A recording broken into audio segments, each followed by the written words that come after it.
Halo semuanya, kembali lagi bersama saya Madianto. Kali ini kita akan membahas tentang cara hemat tiap bulan dengan gaya hidup minimalis.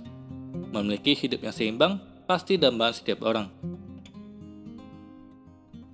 Seimbang artinya antara bekerja, bersenang-senang, dan punya keuangan yang aman, punya porsinya yang ideal. Hidup senang, pekerjaan mapan, bisa nongkrong, rutin liburan, dan punya tabungan. Siapa yang tidak mau seperti ini?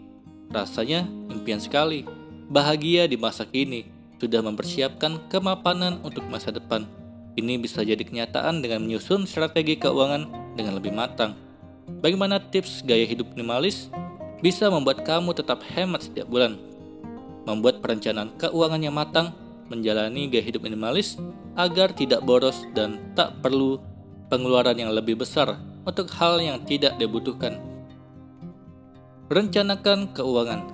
Dengan perencanaan keuangan, kita bisa lebih disiplin dalam mengatur pemasukan dan pengeluaran. Tak akan ada rasa bersalah kalau kita menerapkan tertib keuangan. Apa yang harus dilakukan saat membuat perencanaan keuangan untuk gaya hidup minimalis? Dikutip dari Otoritas Jasa Keuangan, ada 5 langkah yang bisa dilakukan. Yang pertama, evaluasi kondisi keuangan saat ini. Analisis kondisi kamu. Beberapa kondisi yang masuk dalam daftar poin evaluasi adalah status, masih single atau akan merencanakan pernikahan atau sudah berkeluarga, berapa jumlah anggota keluarga, atau yang menjadi tanggungan selama ini. Bagaimana dengan kondisi pekerjaan, sudah mapan atau ada rencana pindah, berapa usia kamu saat ini, dan bagaimana kondisi kesehatan kamu. Tambahkan poin lain yang menurut kamu perlu dievaluasi dan bisa mempengaruhi pengaturan keuangan kamu. Kedua, menyusun tujuan keuangan. Tetapkan tujuan keuangan jangka pendek maupun jangka panjang sehingga bisa disusun budget untuk mencapai tujuan itu. Misalnya, dalam 2 tahun ke depan punya tabungan sebanyak 20 juta. Punya rumah sendiri 10 tahun ke depan. Punya mobil pribadi 3 tahun ke depan. Menunaikan ibadah haji 15 tahun ke depan. Ketiga, susun perencanaan keuangan dan untuk mencapai tujuan keuangan. Misalnya, mengumpulkan tabungan pendidikan, premi asuransi tabungan untuk DP rumah, dan lain-lain. Mengalokasikan 500.000 per bulan untuk membayar premi asuransi pendidikan anak, jangka waktunya 10 tahun. Tabungan naik haji 1 juta per bulan, target menabung 15 tahun. Keempat, disiplin dengan perencanaan keuangan yang dibuat. Kalau sudah menyusun perencanaan keuangan lengkap dengan tujuan keuangan yang hendak dicapai, maka yang tak kalah penting adalah mengeksekusinya. Meski dalam pelaksanaannya pasti ada tantangan dan kendala, tapi kamu tetap bisa melakukan perencanaan keuangan dengan mengingat prioritas. Kelima, mengevaluasi dan menyempurnakan perencanaan keuangan. Langkah ini dilakukan karena harus ada penyesuaian sesuai kondisi keuangan saat ini. Alasannya, kondisi keuangan seseorang bisa berubah setiap tahun atau sekian tahun berikutnya. Kamu harus siap melakukan perubahan perencanaan keuangan kalau terjadi perubahan. Mencoba gaya hidup minimalis. Apa hubungannya gaya hidup minimalis dengan kondisi keuangan? Ini sangat erat. Gaya hidup minimalis menjadi tren. Mereka yang memilih menerapkan gaya hidup minimalis biasanya bergaya hidup sederhana, tinggal di rumah atau apartemen yang minimalis, mengurangi jumlah dan harta yang dimiliki. Dengan demikian, apa yang dibeli atau diburu sesuai dengan kebutuhan, bukan karena ingin sehingga tak ada pengeluaran yang sia-sia. Seperti ditulis dari Money Under 30, dalam hal keuangan, gaya hidup minimalis tak punya banyak beban keuangan seperti utang dan pengeluaran yang tidak perlu. Testimoni dari mereka yang menerapkan gaya hidup ini, banyak keuntungan. Beberapa di antaranya adalah bebas dari kekhawatiran finansial atau keuangan, menyingkirkan kekacauan yang tidak bermanfaat bagi hidup, mengalokasikan lebih banyak untuk menambah pengalaman, bukan hal-hal atau benda, lebih bahagia dan tidak terlalu stres. Tapi ada sejumlah tantangan yang akan dihadapi dari menerapkan gaya hidup minimalis. Tantangannya itu diantaranya menumpukan tagihan tambahan seperti untuk biaya internet, belanja online, dan lain-lain. Pikirkan saja, berapa banyak yang dapat kamu hemat kalau tidak membayar untuk internet, membayar lebih sedikit untuk telepon, tidak membeli mobil, dan lain-lain. Meski demikian, jangan asal minimalis. Sesuaikan dengan kebutuhan dan situasi kamu sehari-hari. Terapkan kalau memang tak mengganggu keseharian. Kalau kamu berpikir minimalis hanya tentang menyingkirkan barang-barang kamu, itu tidak sepenuhnya benar. Ada sistem anggaran minimalis yang mengandalkan teori less is more. Berapapun penghasilan kamu harus menghabiskan lebih sedikit dari yang kamu terima. Kalau tidak, matematika tidak bekerja, dan kamu akan berutang kalau menghabiskan lebih banyak dari pemasukan. Beberapa hal penting terkait keuangan minimalis adalah gunakan hanya satu kredit. Miliki satu rekening giro dan rekening tabungan hanya untuk dana darurat. Hal ini memudahkan untuk mentransfer uang di antara keduanya kalau perlu. Setiap akan mengeluarkan rupiah untuk membeli sesuatu, ajukan pertanyaan pada diri kamu. Apakah benda ini benar-benar dibutuhkan? Kalau jawabannya tidak, maka jangan keluarkan uang kamu untuk itu. Sebagai gantinya, uang itu bisa dialokasikan untuk menambah alokasi dana darurat atau tabungan bagi kamu yang biasa impulsif. Hal ini mungkin sulit dilakukan, tapi bukan sebuah hal yang mustahil.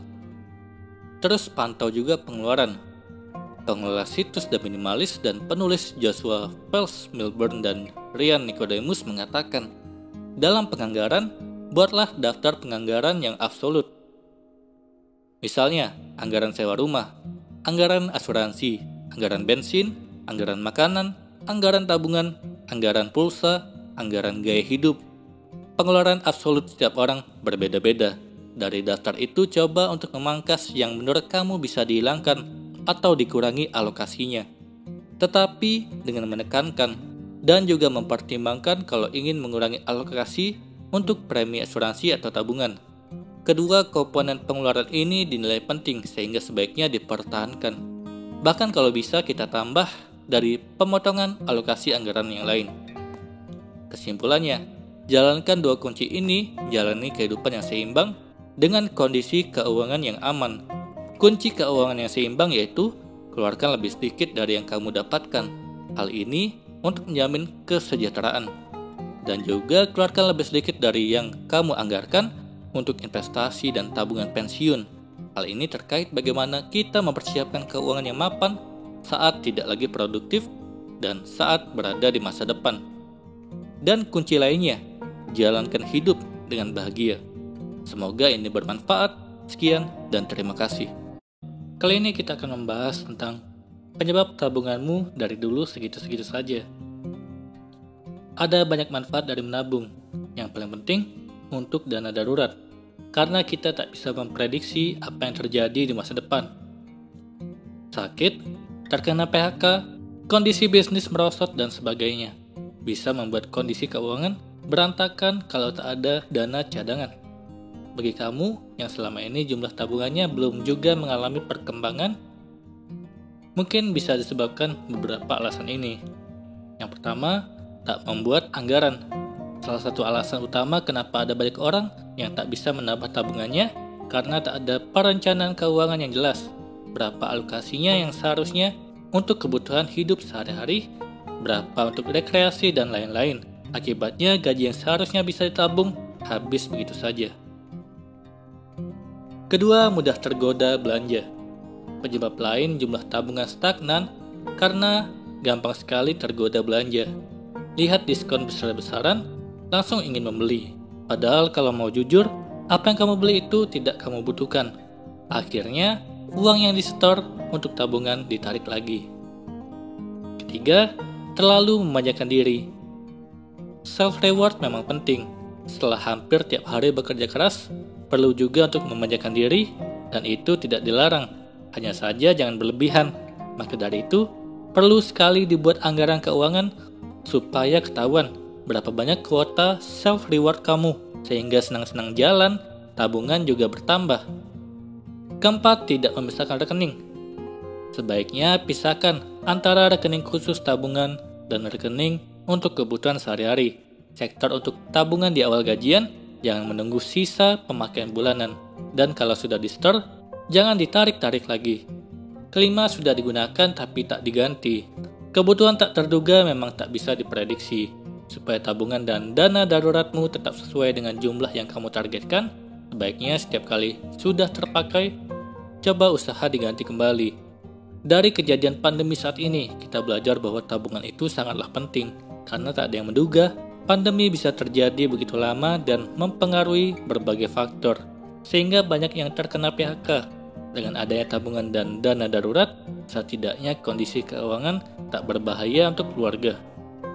Itulah tadi penyebab kenapa tabunganmu dari dulu segitu-segitu saja. Semoga bisa diperbaiki nantinya setelah keadaan membaik seperti semula. Kali ini kita akan membahas tentang manfaat menabung ketika kita ingin membeli suatu barang.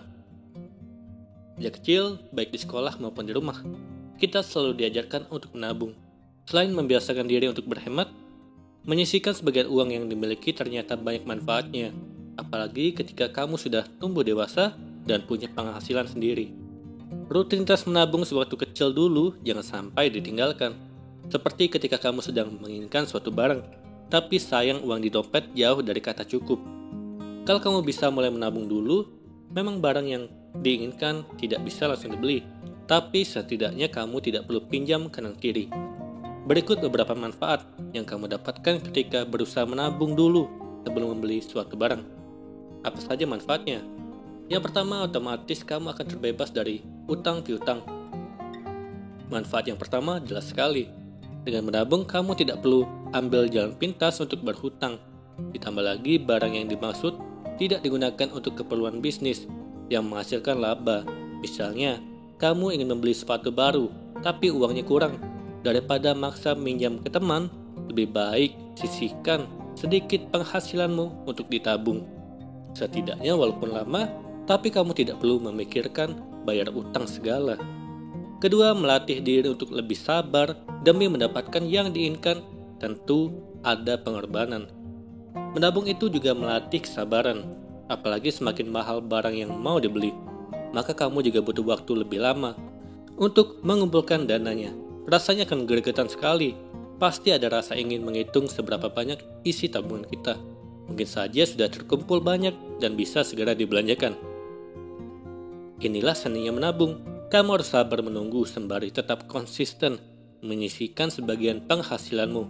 Nanti kalau sudah tiba waktunya dibuka dan barang yang diimpikan itu jadi dibeli, kamu pasti menyadari satu hal, bahwa untuk mendapatkan apa yang dimau kadang butuh perjuangan lebih. Ketiga, membiasakan dirimu untuk hidup hemat dan teliti dalam mengatur keuangan. Setelah berhasil mendapatkan barang yang diinginkan dari hasil menabung, kamu akan jadi ketagihan menyisihkan uang di celengan. Hasilnya kegiatan ini menjadi kebiasaan yang positif. Lama-lama kamu akan terbiasa hidup hemat, juga teliti dalam hal mengatur uang.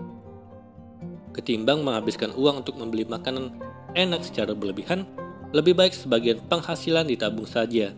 Siapa tahu, di pertengahan bulan ada barang yang ingin kamu beli. Tidak perlu mengusik jatah uang makan segala. Kamu bisa menggunakan tabunganmu untuk membelinya. Keempat, lebih cermat dalam memilih mana barang yang dibutuhkan dan mana yang sekedar keinginan. Tahu berapa sulit menahan diri untuk jajan supaya bisa menabung lebih banyak, membuatmu sadar pentingnya memilih antara kebutuhan dan keinginan. Hasilnya sekarang kamu jadi gampang menahan diri. Misalnya ada tas model baru yang baru diluncurkan. Kalau dulu kamu pasti berusaha mati-matian mendapatkannya, mulai dari menggunakan tabungan darurat sampai pinjam ke teman segala. Pasti lain kalau dirimu mulai menabung. Kamu tak akan lagi tergoda membeli tas baru selama tas yang kamu miliki masih bisa dipakai. Lebih baik menabung untuk mendapatkan sesuatu yang lebih berharga, misalnya beli emas atau investasi properti. Kelima, kamu akan termotivasi untuk bekerja lebih giat lagi. Percaya atau tidak, kegiatan menabung itu membuat ketagihan. Siapa yang tidak senang saat membuka isi celengan? Ternyata uang yang terkumpul melebihi target. Pasti lain kali kamu ingin menabung lebih banyak lagi. Makanya mau tidak mau harus kerja keras agar bisa menyisihkan uang dalam jumlah yang lebih besar. Siapa tahu dulu kamu perlu waktu 2 bulan untuk bisa membeli barang idamanmu. Sekarang cuma butuh waktu setengah bulan saja. barang dengan harga yang sama bisa kamu beli dari hasil tabungan. Keenam, jadi terlatih ikhlas kalau barang yang kamu idam-idamkan bisa didapatkan. Akan tetapi menabung juga ada resikonya. Tidak separah kehilangan teman karena perkara utang. Hanya saja kamu tidak pernah tahu apa yang akan terjadi di kemudian hari. Bisa saja uang tabunganmu yang sudah dikumpulkan susah payah harus terpakai untuk bayar rumah sakit karena kamu terkena musibah di jalan. Semoga ini tidak terjadi kepada kita. Bisa juga setelah uang yang ditargetkan terkumpul, ternyata barang yang kamu incar sudah terjual habis. Apapun halangannya, kamu harus menerimanya dengan ikhlas. Setidaknya kamu sudah berusaha, jangan kapok dan mulai menabung lagi. Niscaya apa yang telah hilang akan ada gantinya. Ternyata kebiasaan menabung itu banyak manfaatnya. Makanya jangan ragu lagi untuk membiasakan diri menabung. Mulai dengan menyisihkan uang demi bisa membeli barang yang sudah lama masuk wishlistmu. Sekali berhasil pasti kamu akan ketagihan. Lagi pula menabung itu minim risiko dan lebih banyak dampak positifnya. Semoga ini bermanfaat. Sekian dan terima kasih.